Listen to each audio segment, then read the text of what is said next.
ప్రేక్షకులందరికీ నమస్కారం. ఈరోజు మన స్టూడియోలో ప్రముఖ ఆధ్యాత్మికవేత్త ఆస్ట్రోన్యూమరాలజిస్ట్ శ్రీమతి జయప్రద గారు ఉన్నారు. మేడంతో మాట్లాడదాం. నమస్కారం మేడం. నమస్తే అమ్మా. శ్రీమాత్రే నమః.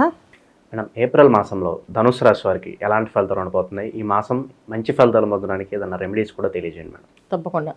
ధనస్సు రాశి వాళ్ళు ఈ మాసం అంతా వీళ్ళు చక్కగా ఏంటంటే దైవారాధన ఎక్కువ చేసుకోవడం, మౌనంగా ఉండడం చాలా మంచిది. ఊరికే ఫంక్షన్లు వస్తాయి కానీ ఫంక్షన్స్కి వెళ్ళిపోవడం, వివాహాల్లో సందర్లు చేయడం కానీ, విహారయాత్రలకు వెళ్ళడం కానీ, విశేషమైన కార్యక్రమాలు చేద్దామని కానీ, ఎవరు చేయలేదో మనం చేద్దామని చెప్పి దూకడం కానీ, ఇలాంటి స్వభావాలను తగ్గించేసుకోవాలి. తగ్గించేసాలి.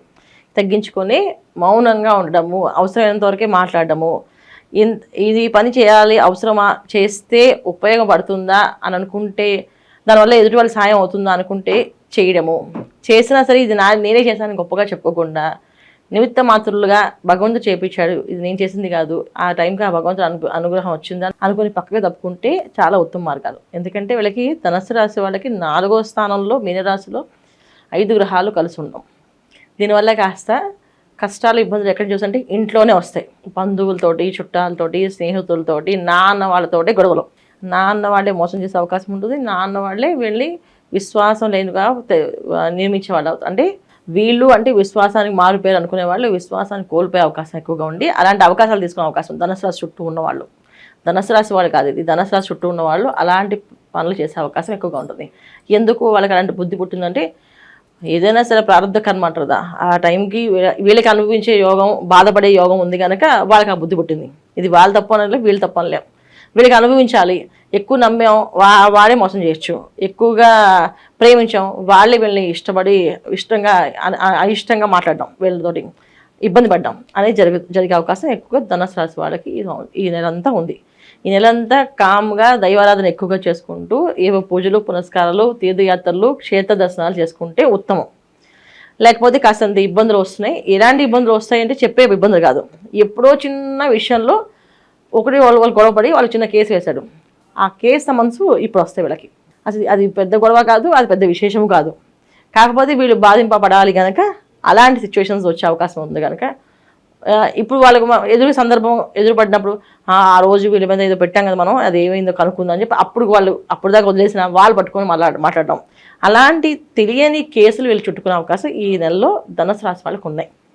కాస్త ఇబ్బందులు, పోలీస్ భయాలు, క్రైమ్ సంబంధించిన విషయాల్లో కాస్త ఇబ్బంది పడే అవకాశం ఉంది కనుక ఎక్కువగా బయటికి వెళ్లకుండా వాళ్ళ పనులు వాళ్ళు చేసుకుంటూ ఉన్న పనిలో ఉన్నంత వరకు ఉంటే శుభం. అంటే ఇది ఎవరెవరికి, ఈ ప్రతిరోజు జనాల కోసం పోరాడే వాళ్ళకి, ఏంటి సోషల్ సర్వీస్ ఎక్కువ చేసే వాళ్ళకి, యూట్యూబ్లో వాళ్ళ మీద వీళ్ళ మీద ఏదో కేసెస్ కొంచెం మాట్లాడే వాళ్ళకి, కావాలని వీళ్ళు మాట్లాడుతున్నారని చెప్పి నా పేరుని వాడారని చెప్పి వాళ్ళు వెళ్ళి వీళ్ళ మీద కేసేసిన, అది కూడా వీళ్ళకి నష్టం కింద వస్తాయి. ఒకసారి పోలీస్ స్టేషన్కి వెళ్ళే అవకాశం ఉంది కనుక జాగ్రత్తగా ఉండడం అవసరం. సో అది పోలీసు మెట్లు ఎక్కే అవకాశం ఎలా ఉండొచ్చు. ఒక సాయం చేసి వాళ్ళ గొడవల్లో వెళ్ళి ఎక్కినా ఎక్కచ్చు, లేకపోతే వీళ్ళకి సొంతంగా వీళ్ళని ఇబ్బంది పెట్టి ఎక్కినా చేయొచ్చు. స్నేహితుల కోసం పోరాడి వాళ్ళు మంచి సేఫ్ అయిపోయి వీళ్ళు ఇబ్బంది పెట్టచ్చు.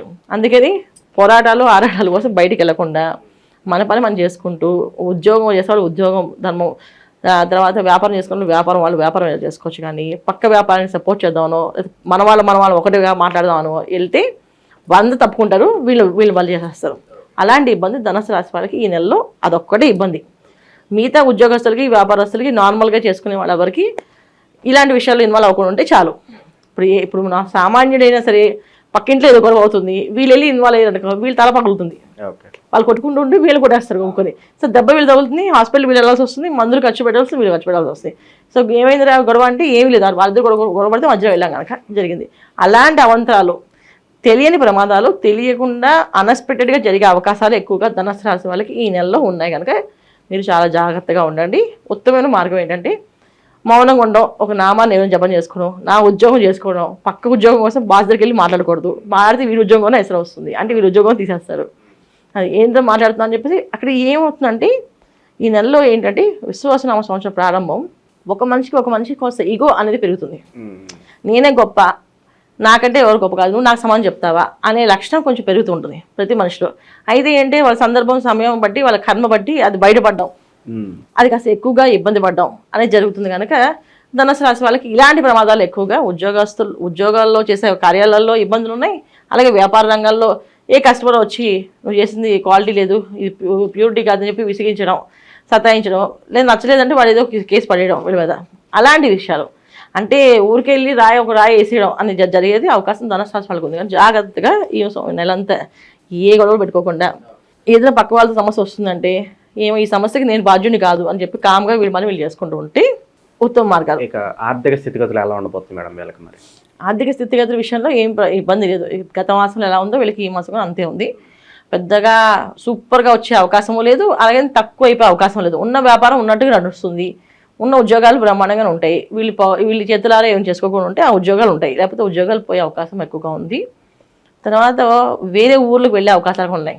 వేరే స్థలాలకు వెళ్ళిపోతుంది, నాకు ఈ ఊరు నచ్చలేదు, లేకపోతే నాకు ఈ ఆఫీస్ నచ్చలేదు, నాకు ఈ బాస్ నచ్చలేదు అని చెప్పి కొత్తగా నిర్ణయాలు తీసేసుకొని వెళ్ళిపోయే అవకాశం ఉన్నాయి. లాభదాయకం అంటారు అవన్నీ కూడా? అది లాభదాయం అని చెప్పలేము, ఎందుకంటే కొన్ని విషయాలు ఒకసారి మానేస్తే అది కష్టమో నష్టమో అది కాకపోతే కాస్త ఇబ్బంది పడాల్సి వస్తుంది. జాతకంలో నిజంగా వాళ్ళ జాతకంలో పర్సనల్ జాతకంలో యోగం ఉండి అలాంటి అవకాశం వాళ్ళకు కూడా ఉంటే అది లాభదాయకం అవ్వచ్చు. గోచారీత్యం అని చెప్పే విషయాలు ఇవి. సో పర్సనల్ జాతకంలో జరిగే యోగాలు బట్టి వాళ్ళ లైఫ్లో ఉంటుంది. సో వాళ్ళ లైఫ్లో బ్రహ్మాండంగా అవుతుందా అవదా అనేది దశ అంత దశలో. ఉగాదికి ఎలాగా అందరూ రాశిఫలాలు చెప్పినప్పుడు ఈ సంవత్సరం నేను ఏం చేయకూడదు, ఏం చేయొచ్చు అనేది ఒకటి పర్సనల్ జాతకంలో చూపించుకోవాలి. ఇప్పుడు రాశిఫలాలు వినడం ఒక ఎత్తు అయితే ఇవి గోచార ఫలితాలు చెప్తుంటాం. పర్సనల్ జాతకం మనిషి ఈ సంవత్సరం నాకు ఏ లాభాలు ఉన్నాయి, ఏ నష్టాలు ఉన్నాయి, సో దేంట్లో ఇన్వాల్వ్ అవ్వచ్చు, దేంట్లో ఇన్వాల్వ్ అవ్వకూడదు అనేది తెలుసుకుంటే, ఇప్పుడు మీరు కొత్త ఇల్లు కొనుక్కోకండి ఈ సంవత్సరం అంతా కొంటే అది మీకు నష్టంగా ఉందంటే కొత్త ఇల్లు కొనుక్కోకుండా ఉంటారు వాళ్ళు.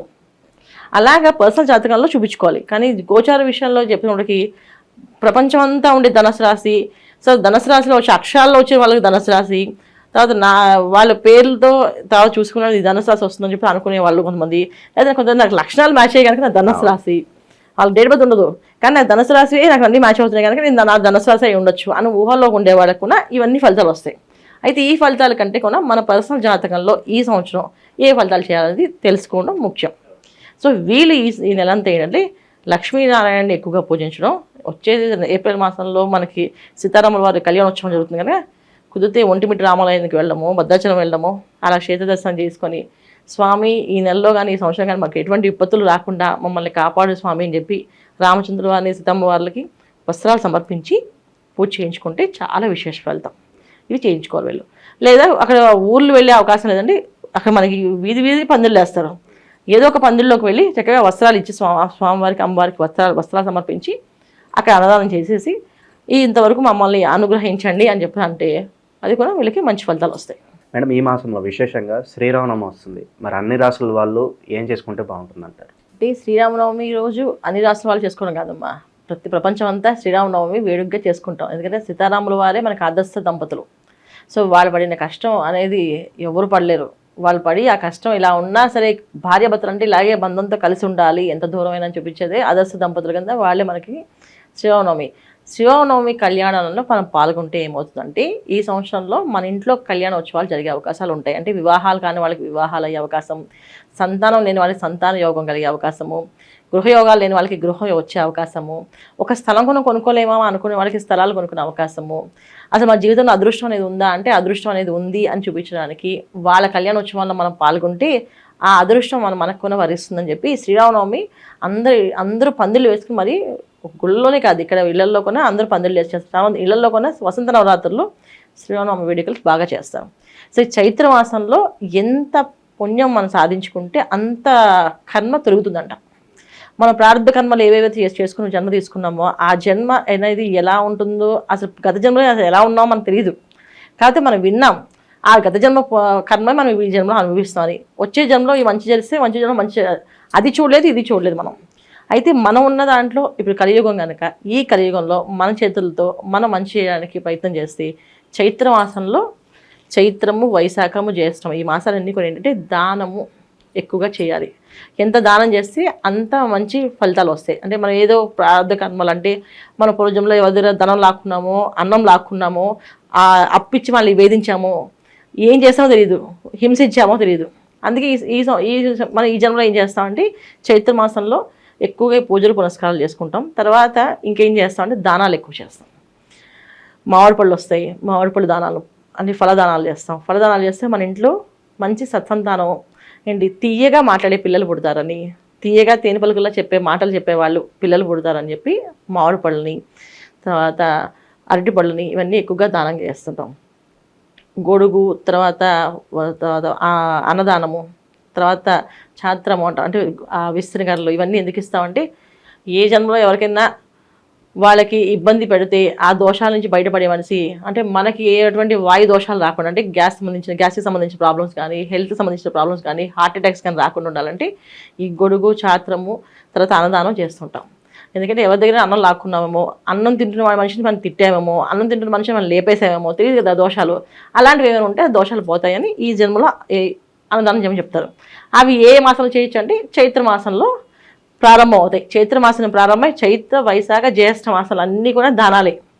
ఒక్కొక్క మాసంలో ఒక్కొక్క విశేష దానం అనమాట. చైత్ర మాసంలో ఎక్కువగా పళ్ళని దానం చేస్తాం, ఎక్కువ పళ్ళు దానం చేయడము, తర్వాత ఎక్కువ పూల దానం చేయడము, అన్నదానం చేయడం, ఇవి చాలా విశేషం ఫలితాలు. అందుకే శ్రీరామనవమి రోజున పానకం చేసి, పానకం వడపప్పు పంచుతారు, అన్నదానాలు చేస్తుంటారు, కార్యక్రమాలు ఎక్కువగా పూజ చేసి ఊరందరినీ పిలిచి కళ్యాణోత్సవాలని చెప్పి చేస్తుంటారు. ఇవన్నీ దేనికోసం అంటే ఈ చైత్ర మాసం చేయాల్సిన అన్నదానం ఎక్కువ చేయాలి కనుక దానికోసం అన్నమాట. ఇలా చేయాలి. ఇలా చేసుకుంటూ వెళితే మన ఇంట్లో శుభకార్యాలు జరిగే అవకాశం మనుషులందరికీ ఉంటుంది. అలాగే మన ఇంట్లో శుభకార్యాలు జరిగినా జరగకపోయినా ప్రారంభ కర్మలో ఏవైతే పాపాలు ఉన్నాయో అవి తొలగే అవకాశం కూడా ఉంటుంది. అందుకే దానం, పుణ్యం, పురుషార్థం అంటారు. అంటే మన దానం కొద్ది బిడ్డలు, పుణ్యం కొద్ది పురుషులు. అంటే మనం ఎంత పుణ్యం చేస్తే అంత మంచి హస్బెండ్ వస్తాడని, ఎంత మంచిగా దానం చేస్తే అంత మంచి బిడ్డలు పుడతారని, గౌరవించే బిడ్డలు, దేశాన్ని గౌరవించి ఇంటిని గౌరవించే బిడ్డలు పుడతారని చెప్పేసి దానం కొద్ది బిడ్డలు అంటే మనం ఎంత మంచి దానం చేస్తామో అంత మంచి బిడ్డలు పుడతారు. మనకి కూడా పుట్టచ్చు, మన ఇంట్లో మనవలు అందరూ కూడా మంచి పిల్లలు ఉండొచ్చు. చూడండి, మన ఇంట్లో అన్ని పనులు చకచకా అయిపోతుంటాయి. వివాహాలు అయిపోతే పిల్లలు పుట్టేసి పిల్లలు అయిపోయి సిల్వర్ జూబ్లీ, షష్ఠపూర్తి అన్ని బాగా జరుగుతున్నాయని చెప్పి అనుకుంటారు కదా. ఇవన్నీ జరిగే అవకాశం ఏంటంటే వాళ్ళు ఎంతో పుణ్యం చేసుకున్నారు కనుక వాళ్ళకి అది జరుగుతుంది. అది చేసుకోవాలి. పుణ్యాన్ని ఎక్కువగా మూడగట్టుకోవడానికి ప్రయత్నం చేయాలి. అది ఈ నెలంతా చేసుకోవాల్సింది. చాలా బాగా వివరించారు మేడం, ధన్యవాదాలు. శ్రీమాత్రే నమః.